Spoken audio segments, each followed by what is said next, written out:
ఈరోజు అయితే నల్ల కర్రీ చాలా టేస్టీగా ఉంటుంది. రండి చూపిస్తాను. చెప్పు చెప్పు చెప్పు స్వామి. నేను చెప్పు. ఇంకో ఫస్ట్ అయితే ఒక బౌల్లో వాటర్ తీసుకొని వేడి చేసుకోవాలి. హీట్ హై ఫ్లేమ్లో చేయాలి. హీట్ అయినాక కింద పెట్టి అవి లేదండి ఒక 2 నిమిషాలు అటు ఇటు కలపండి. ఇదిగోండి ఇవైతే వేసేయాలి. ఒక 2 మినిట్స్ అన్నా 3 మినిట్స్ అన్నా వేసేయాలి. 2 మినిట్స్ అన్నా 3 మినిట్స్ అన్నా ఇలా ఉంచితే చాలా బాగా వస్తుంది. కర్రీ అయితే టేస్ట్ బాగా వస్తుంది. చూడండి ఇలాగా. ఫ్రై అయితే ప్యాన్ మీద చేసుకోండి. సూప్ అయితే ఒక గిన్నెలో చేసుకోండి. ఇప్పుడు గిన్నె పక్క పెట్టేసుకొని ప్యాన్ పెట్టుకోవాలి. ఆయిల్ పోసుకోవాలి. ప్యాన్ వేడెక్కాక ఒక 4 టేబుల్ స్పూన్స్ ఆయిల్ పోసుకోవాలి. పోసుకున్న తర్వాత అది హీట్ ఎక్కాలి. వేసుకొని జీలకర్ర వేసుకొని మిరపకాయలు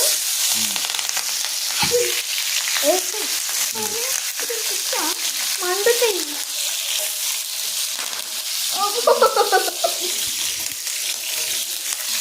చూడండి ఎలా చెప్తాము. చూడండి ఎట్లా చేస్తా.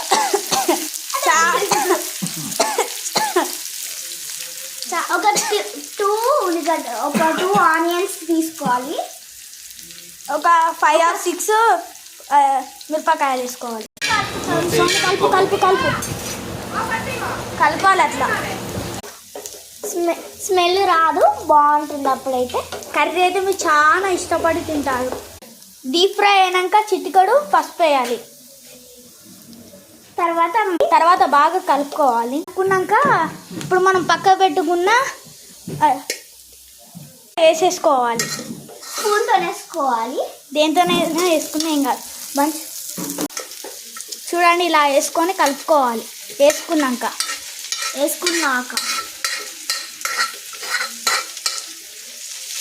చూడండి ఇప్పుడు కలుపుకోవాలి. ఇద్దరు కలుపుతారు, మా అంకులును మా చెల్లె. నేను పెద్ద స్పూన్ కానీ మా అంకుల్ చిన్న స్పూన్ కానీ ఫ్లేమ్లో ఉంచుకోవాలి. ఒక 5 మినిట్స్ చిన్న ఫ్లేమ్లో దీన్ని ఇలా మీడియం ఫ్లేమ్లో ఉంచాలి. ఫ్లేమ్లో గోలని కలుపుకుంటా ఉండాలి. అవసరం లేదు.